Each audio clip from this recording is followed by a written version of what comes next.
Hello friends, അപ്പോൾ നമ്മൾ video review ചെയ്തിട്ട് കുറച്ച് നാളായി. നമ്മൾ അവസാനമായിട്ട് വീഡിയോ റിവ്യൂ ചെയ്തത് പണി എന്ന് പറഞ്ഞ പടത്തിലായിരുന്നു. നമ്മുടെ ജോജ് അണ്ണൻ്റെ പണി അതായിരുന്നു നമ്മൾ അവസാനമായിട്ട് വീഡിയോ റിവ്യൂ ചെയ്തത്. അതിന് ശേഷം ഒരുപാട് സിനിമകൾ ഞാൻ FDFs തന്നെയാണ് കണ്ടിട്ടുള്ളത്. പക്ഷേ നമുക്ക് വീഡിയോ റിവ്യൂ ചെയ്യാൻ സാധിച്ചില്ല. നമ്മുടെ ഇൻസ്റ്റാഗ്രാം അക്കൗണ്ട് നമ്മൾ എഴുതിയിടും അഭിപ്രായങ്ങൾ. നമ്മുടെ ഷാറൂൺ തിയേറ്റർ വ്ളോഗ്സിൻ്റെ ഇൻസ്റ്റാ അക്കൗണ്ട് നമ്മൾ ഇടാറുണ്ട്, സ്റ്റോറി ഇടാറുണ്ട്. പക്ഷെ നമുക്ക് വീഡിയോ റിവ്യൂ ചെയ്യാൻ പറ്റിയിട്ടില്ല. കാരണം എനിക്ക് പേഴ്സണലായിട്ടുള്ള കുറച്ച് ഇഷ്യൂസും കാര്യങ്ങളൊക്കെ ഉണ്ട്. പിന്നെന്ന് വെച്ചാൽ നമുക്ക് മാനസികമായിട്ട് നമ്മൾ ഒരു വീഡിയോ റിവ്യൂ ഒക്കെ ചെയ്ത് പോസ്റ്റ് ചെയ്യാൻ പറ്റിയൊരു ടൈമൊന്നും ആയിരുന്നില്ല കഴിഞ്ഞ കുറച്ച് നാളായിട്ട്. അപ്പോൾ അതുകൊണ്ടാണ് നമ്മൾ വീഡിയോ റിവ്യൂ കുറച്ച് നാളത്തേക്കൊരു 2 മാസത്തിനടുത്തേക്ക് നമ്മൾ സ്റ്റോപ്പ് ചെയ്തിട്ടുണ്ടായിരുന്നു. അപ്പോൾ ഏറെക്കുറെ ഒന്ന് ക്ലിയറായി നമ്മൾ വീണ്ടും ആ ഒരു പഴയ വീഡിയോ റിവ്യൂ സ്റ്റാർട്ട് ചെയ്യാമെന്ന് വിചാരിച്ചു. അപ്പോൾ നമ്മുടെ ഒരു പടം കണ്ടു, നമ്മുടെ മാർക്കോ, മലയാളത്തിൻ്റെ മാർക്കോ. പടം എങ്ങനെയുണ്ടെന്ന് ചോദിച്ചാൽ കൊടും തീ പടം. എനിക്ക് ഹൈലി സാറ്റിസ്ഫൈഡ് ആയിരുന്ന ഞാൻ സിനിമ കഴിഞ്ഞ് തിയേറ്ററിന് പുറത്തേക്ക് ഇറങ്ങിയപ്പോൾ നമ്മുടെ മലയാള സിനിമ തന്നെയല്ലേ കണ്ടിറങ്ങിയത് എന്നുള്ളൊരു ഫീലുണ്ടല്ലോ. അടിപൊളി ഒന്നാതിരി പടം, അത്ര പറയുള്ളൂ. വയലൻസ് എന്ന് പറഞ്ഞുണ്ടല്ലോ, പീക്ക് ലെവൽ വയലൻസ് ആണ്. ഞാൻ ഇതുവരെ കണ്ടതിൽ ഏറ്റവും വയലൻസ് മൂവി എന്ന് പറയുന്നത് കില്ലായിരുന്നു. ഇന്ത്യൻ സിനിമയിൽ ഞാൻ ഇതുവരെ കണ്ടതിൽ ഏറ്റവും ടോപ്പ് വയലൻസ് മൂവി കില്ലായിരുന്നു. പക്ഷെ ഇത് അതിനും ഒരുപാട് മുകളിലാണ് മാർക്കോലെ വയലൻസ് എന്ന് പറഞ്ഞാണല്ലോ നമുക്ക് കാണാൻ പറ്റില്ല. കില്ലിലൊക്കെ വയലൻസ് സത്യം പറഞ്ഞാൽ ഞാൻ ആസ്വദിച്ച് കണ്ട ആളാണ്. കാരണം കില്ലില് നായകരെ വില്ലന്മാരെ അടിച്ച് ചതയ്ക്കുമ്പോഴൊക്കെ എനിക്കൊരു ഫയറായിരുന്നു. എന്ന് വെച്ചിട്ടുണ്ടെങ്കിൽ കാരണം അവരങ്ങനെ തന്നെ ചെയ്യണം, അങ്ങനെ തന്നെ അവന്മാരെ അലക്കണം എന്നുള്ളൊരു സാധനം ഉണ്ടായിരുന്നു.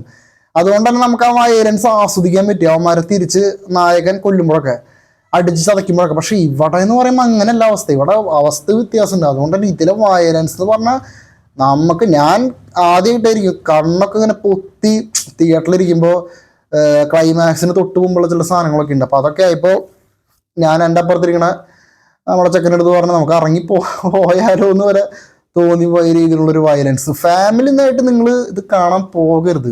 നിങ്ങൾ പൊക്കോ, ഒരിക്കലും നിങ്ങളുടെ വീട്ടിലുള്ള സ്ത്രീകളെയും കൊണ്ടൊന്നും ഒരിക്കലും ഈ സിനിമ കാണിക്കരുത്. സ്ത്രീകൾക്കൊന്ന് അവരെ കൊണ്ടൊന്ന് തിയേറ്ററിൽ പോയിട്ട് ഇത് കാണിച്ചു കൊടുക്കരുത്. അവർക്കൊന്ന് കാണാൻ പോലും പറ്റിയെന്ന് വരില്ല അവർക്ക്. കാരണം നമുക്കും പറ്റണില്ല, നമുക്ക് തന്നെ എന്തുപോലെ അതുപോലൊരു വയലൻസ് ഉള്ളൊരു സിനിമ, മാസ് ആക്ഷൻ വയലൻസിലെ ടോപ്പ് പടം ഇനി മാർക്കോ തന്നെയായിരിക്കും. എനിക്ക് തോന്നുന്നത് ഇന്ത്യൻ സിനിമയിലും അതിന് മാർക്കോ, മലയാളത്തിനൊക്കെ നമുക്കൊരു അഭിമാനമാണ് മാർക്കോ. അയ്യോ, ഞാൻ ഈ സിനിമ കണ്ടുകൊണ്ടിരിക്കുമ്പോൾ സിനിമ ഇൻട്രോവല്ലായപ്പോൾ ഞാൻ വിചാരിച്ച കേരളത്തിൽ നെഗറ്റീവ് റിവ്യൂ വരുമെന്നിരിക്കും.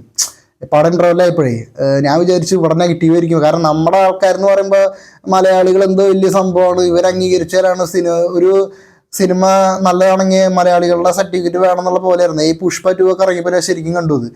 അപ്പോൾ അതുകൊണ്ട് തന്നെ മലയാളികൾക്ക് ലോജിക്ക് തേങ്ങ മാങ്ങൊക്കെ നോക്കലൊക്കെ ഭയങ്കര കൂടുതലാണ്. അതുകൊണ്ടാണ് നമ്മുടെ ഇൻഡസ്ട്രി ഇതുപോലെയൊക്കെ എടുക്കണം. ഈ പ്രകൃതി പടം, കോമഡി പടം ആയിട്ട് ഈ പെട്ടികട ഇതിങ്ങനെ എടുക്കുന്നത് നമ്മുടെ ഇൻഡസ്ട്രി ഇങ്ങനെ ആയതുകൊണ്ട് ആൾക്കാർ അതുകൊണ്ട് തന്നെയാണ്. പുറത്തെ ഇൻഡസ്ട്രികളിലൊക്കെ ഇങ്ങനത്തെ സിനിമകൾ വരുമ്പോൾ അവരൊക്കെ അത്രയും സ്വീകരിക്കുന്നത്. അപ്പം ഞാൻ മാർക്കോ ഇൻ്റർവെല്ലായപ്പോൾ ഞാൻ വിചാരിച്ച സത്യം പറയാലോ ഇവിടെ കേരളത്തിലെ ആൾക്കാർ നെഗറ്റീവ് പറയുന്നതായിരുന്നു. പക്ഷെ എന്തോ ഭാഗ്യം എല്ലാവരും ഫുൾ പോസിറ്റീവ് വരുന്ന ഭയങ്കര. ഞാൻ സിനിമ കണ്ടതിന് ശേഷം ഞാൻ ഒരുപാട് റിവ്യൂസ് ഞാൻ ഫേസ്ബുക്കിലൊക്കെ ഞാൻ കണ്ടു. അപ്പോൾ എല്ലാവരും പോസിറ്റീവ് തന്നെയാണ്. പലരും ഭയങ്കരമായിട്ടുള്ള അഭിപ്രായങ്ങൾ പറയുന്നുണ്ട്. അത് കണ്ടപ്പോൾ നമുക്കൊരു സന്തോഷമായി. കാരണം നമ്മുടെ ഇൻഡസ്ട്രിയിൽ നിങ്ങളൊരു സിനിമ വന്നപ്പോൾ അത് എല്ലാവരും അക്സെപ്റ്റ് ചെയ്തല്ലോ. അപ്പോൾ അതുകൊണ്ട് തന്നെ ഇതൊരു മാർക്കോ ഞാൻ ഏകദേശം ക്രിസ്മസ് വിന്നർ ഏകദേശം ഞാൻ ഉറപ്പിച്ച് കഴിഞ്ഞു. ഇനി ഒരാളും കൂടി വരാണ്ട്, നമ്മുടെ മൂപ്പര് 25-ാം തീയതി വരും, ലാലേട്ടൻ്റെ ബറോസ്. ഞാൻ ഈ ക്രിസ്മസ് റിലീസിൽ ഒരുപാട് പ്രതീക്ഷയോട് കൂടി കാത്തിരിക്കുന്നത് ലാലേട്ടൻ്റെ ബറോസിനാണ്. മാർക്കോയിന്നും ഇതുപോലെ മാർക്കോ വയലൻസ് ആക്ഷൻ അങ്ങനെ ഒരു സെറ്റപ്പ് ആയിരിക്കും. പക്ഷെ പടം എത്രത്തോളം കയറി പോകുന്ന എനിക്കൊരു ധാരണ ഉണ്ടായിരുന്നില്ല. പക്ഷെ മാർക്കോ ശരിക്കും ഞെട്ടിച്ച് കളഞ്ഞു. ഇനിയിപ്പോൾ 25-ാം തീയതി നമ്മുടെ ലാലേട്ടൻ്റെ ബറോസ് വരുന്നുണ്ട്. അതിനുശേഷമായിരിക്കും ക്രിസ്മസ് വിന്നർ ആരാണ് എന്ന് തീരുമാനിക്കുക. എങ്കിലും ഞാൻ ഏകദേശം ഉറപ്പിച്ച് കഴിഞ്ഞ് മാർക്കോ തന്നെ ആയിരിക്കും. കാരണം ഇപ്പം തന്നെ രാത്രി 12 മണിക്കൊക്കെ സ്പെഷ്യൽ ഷോസ് ഒക്കെ ആഡ് ചെയ്തു. അതുവരെ ഹൗസ്ഫുള്ളായി. രാത്രി 12 മണി ഷോ വരുന്നത് ഇപ്പോഴേ ഫുള്ളായി കഴിഞ്ഞു. അപ്പോൾ ആ ഒരു ലെവലിലേക്ക് മാർക്കോ എന്ന് പറഞ്ഞ ആ ഒരു സാധനം കത്തി കയറി. മലയാളത്തിൽ ഇങ്ങനൊരു പടം അത് ആരും മറ്റേ മിഗായലിലെ സാധനം ഒന്നും പ്രതീക്ഷിക്കണ്ട കേട്ടോ. മിഗായലിലെ ഉലക്ക നിവിൻ്റെ ക്യാമിയൊന്നും പ്രതീക്ഷിക്കണ്ട. അത് ഞാൻ ഇപ്പോഴേ പറഞ്ഞേക്കാം. മിഗായൽ എന്ന സിനിമയ്ക്കായിട്ട് മാർക്കോക്ക് യാതൊരു ബന്ധമില്ല. അത് വേറെ സിനിമ, ഇത് വേറെ സിനിമ. പക്ഷെ ക്യാരക്ടേഴ്സ് അതിലെ മിഗായലിലെ 2 ക്യാരക്ടറായ സിദ്ദിഖ് ഖാൻ്റെ ക്യാരക്ടറായ ജോർജും ഉണ്ണിമൂന്നിൻ്റെ ക്യാരക്ടറായ മാർക്കോ ജൂനിയറും ആ ക്യാരക്ടേഴ്സിന് എടുത്ത ഒരു സിനിമയാണ് മാർക്കോ. മികായിലായിട്ട് കഥാപരമായിട്ട് ഈ സിനിമയ്ക്ക് യാതൊരു ബന്ധമില്ല. അപ്പോൾ അതുകൊണ്ട് തന്നെ നിവിൻ്റെ ക്യാമിയും ഉലക്ക ചകച്ചക്കൊന്നും പ്രതീക്ഷിച്ച ആരും തിയേറ്ററിലേക്ക് പോകണ്ട.